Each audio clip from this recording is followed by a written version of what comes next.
Welcome to Life with Agriculture.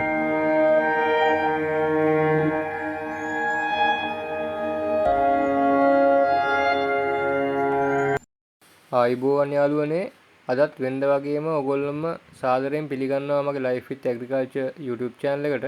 හරි එහෙනම් මම අද කතා කරන්න බලාපොරොත්තු වෙන්නේ බඳුන්ගත පැලයකට නිවැරදිව කොහොමද පොහොර යොදන්නේ කියලා. එහෙනම් වැඩි කතා නැතුව අපි දැන් බලන්න යන් නිවැරදි ආකාරයට කොහොමද බඳුන්ගත පැලයකට පොහොර යොදන්නේ කියලා. ඔයාලට පේනවා ඇති දැන් මම මේ පැලයේ තියෙන බඳුනේ පොට් එකට ආසන්නයෙන් කුඩාවට රවුමට ඉරක් මුලින් ඇඳගෙන ඊට පස්සේ ඉර වටා චූටි කාණුවක් වගේ අතින් හදාගත්තා. ඊට පස්සේ පස් ටික මම මෙන්න මේ විදියට මගේ මේ පැලේ මුලට එකතු කරගන්නවා.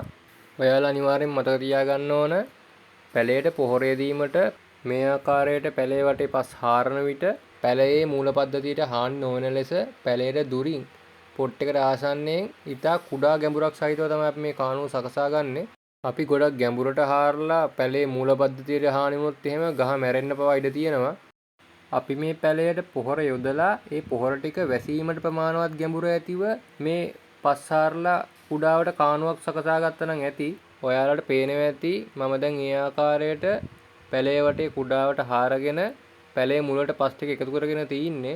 ඔයාලා බලනවා ඇති මේ බඳුනක තියෙන පැලයකට පොහොර යෙදීමේදී මොකටද මේ විදිහට හාරලා පොහොර යොදන්නේ?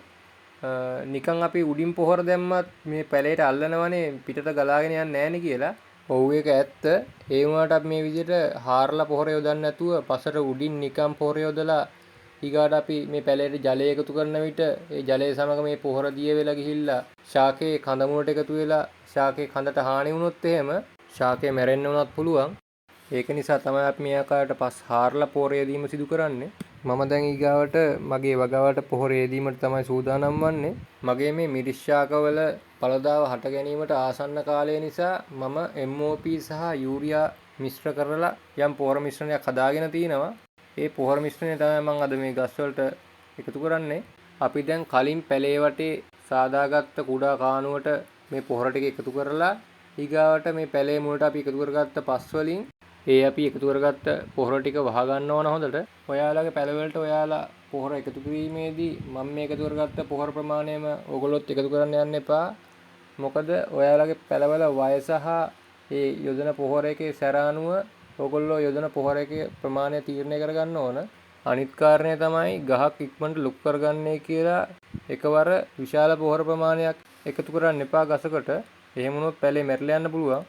තවත් වැදගත් දෙයක් කියන්නම්. ඕගොල්ලෝ පොහොර යෙදීමේදී පොහොර යොදන අතින් කිසිසේත්ම ශාක කඳ හෝ ශාක පත්‍ර ස්පර්ශ කරන්න එපා. එහෙම වුණොත් ශාකයට හානි වෙන්න පුළුවන්. අපි දැන් මේ ආකාරයට පොහොර යොදලා පස් වලින් වසාගත්තයන් පසුව අනිවාර්යෙන් අපි මේ පොට් වල තියෙන ශාක වලට ප්‍රමාණවත් ලෙස හොඳින් පොට් එක පෙඟෙන ලෙස ජලය එකතු කරන්න ඕන. මේ ආකාරයට අපි අඩුම ගානේ සතියක් ගත වන තුරුවත් එක දිගට උදේ හවස පොහොර යෙදූ පැලවලට ජලය යෙදීම සිදු කළ යුතුයි. අපි වගාවට පොහොර එකතු කිරීමේදී තවත් වැදගත් කරුණක් තමයි අපි කලින් යොදලා නැති පොහොර වර්ගයක් හෝ අපි මිශ්‍රණයක් හදාගත්ත පොහොර වර්ගයක් හෝ අපි වගාවට යොදන්න බලාපොරොත්තු වෙනවා නම් ඒක අපි මීට කලින් යොදලත් නැත්නම් යෙදිය යුතු ප්‍රමාණයක් දන්නෙත් නැත්නම් එකවර සියලුම ශාක සඳහා ඒ පොහොර යෙදීම සිදු කරන්න එපා. අපි මුලින් එක පැලයකට ඒ පොහොර යොදලා ඒ පොහොර යොදු පැලය සතියක් පමණ හොඳින් නිරීක්ෂණය කළා. ගැටලුවක් නැත්නම් පමණක් ඒ ආකාරයෙන්ම අපේ සම්පූර්ණ වගාවටම යොදා ගන්න පුළුවන්. ඉතින් යාළුවනේ එහෙනම් අපි සාමාන්‍යයෙන් බඳුන්ගත වගාවට මේ ආකාරයෙන් තමයි පොහොර යෙදීම සිදු කරන්නේ. මම පොහොර යෙදීමට අමතරව අද පොහොර යෙදීමේදී සැලකිලිමත් විය යුතු කරුණු ගැනද මේ වීඩියෝ එකේදී කතා කරා. මම හිතනවා ඔයගොල්ලෝ එකෙන් යමක් ගන්න ඇති කියලා.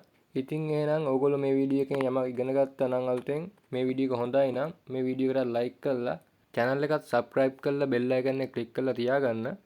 එහෙනම් යාළුවනේ අද මම මේ වීඩියෝ එකෙන් සමුගන්නවා. අපි ආයෙත් අලුත් වීඩියෝ එකකින් හම්බ වෙමු. එතෙක් ඔබට සුබ දවසක් වේවා.